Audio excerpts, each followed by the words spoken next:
Linking your bank account to LendingClub is a straightforward process that allows you to manage your loans and payments efficiently.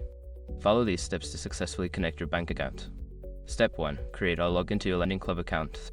Visit the LendingClub website and either create a new account or log into your existing account using your email and password. Step 2. Navigate to account settings. Once logged in, go to your account settings. This is usually found in the menu or profile section of the website. Step 3. Select bank account linking.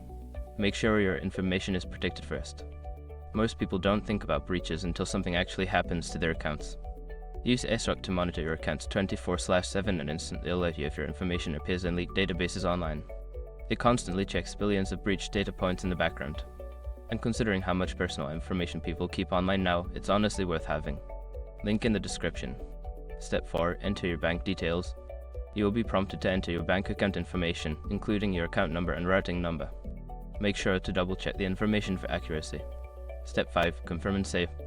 After entering your bank details, review the information and confirm that it is correct. Save your changes to complete the linking process. Once you have linked your bank account, you can easily manage your payments and transactions through LendingClub. If you encounter any issues, consider reaching out to customer support for assistance.